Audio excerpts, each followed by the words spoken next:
म चाहिँ ड्युटी हिँडेको यतामा त्यो बिल्डिङदेखि आएको त्यो बिल्डिङमा बस्छु त्यहाँ आउनलाई लगभग आधी घन्टा जति लाग्न आइसक्यो पानी यस्तो छ ल हेर्नु ड्युटी जाने बाटो चाहिँ म यही हो यताबाट जाने कुरो भएन होइन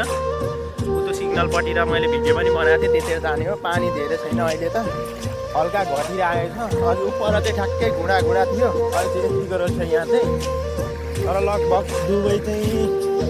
हाम्रो अबुधाबीतिर चाहिँ सबै ठाउँ प्रायः पानी नै पानी छ अरे उता हाम्रो दाइहरू सेक्रेटरी दाइहरूको पनि छुट्टी भइसक्यो अरे अनि हाम्रो कम्पनीले चाहिँ के भन्छ भने 1 घन्टा 1.5 घन्टा लगा तर ड्युटी चाहिँ जा भनेछ मलाई चाहिँ किनभने मेरो चाहिँ ड्युटी नजिकै हो क्या 15 मिनट लाग्छ आज चाहिँ आधी घन्टा लाग्ने भयो ल हेर्नु कसरी जाने त यस्तो ल हेर्नु सिग्नलभरि पानी नै पानी छ तपाईँहरू सबै देखाउँछु ल के भन्छ यसलाई खोला भन्नु कि अब होइन रोड भन्नु कि होइन रोडमा त यति होला हौ घुँडा त के यति त ल त्यही गाडीहरू चाहिँ त्यही पनि कुद्न छोडेको छैन है अब त्यस्तै हो अब रातभरि पानी आइरहेछ आज चाहिँ मलाई चाहिँ थाहा भएन ल गाइजहरू यो चाहिँ फर्स्ट टाइम मेरो म चाहिँ ड्युटी हिँडेको यतामा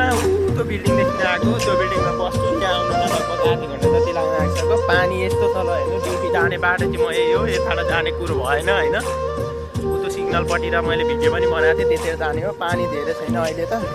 हल्का घटिरहेको छ अझ उपर चाहिँ ठ्याक्कै घुँडा थियो अहिले चाहिँ यतिको रहेछ यहाँ चाहिँ तर लगभग दुबई चाहिँ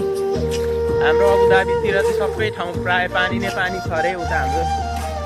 दाइहरू सेक्रेटरी दाइहरूको पनि छुट्टी भइसक्यो अरे अनि हाम्रो कम्पनीले चाहिँ के भन्छ भने 1 घन्टा 1.5 घन्टा लगा तर ड्युटी चाहिँ जा भनेछ मलाई चाहिँ किनभने मेरो चाहिँ ड्युटी नजिकै हो क्या 15 मिनट लाग्छ आज चाहिँ आधी घन्टा लाग्ने भयो ल हेर्नु कसरी जाने त यस्तो ल हेर्नु सिग्नलभरि पानी नै पानी छ तपाईँहरू सबै देखाउँछु ल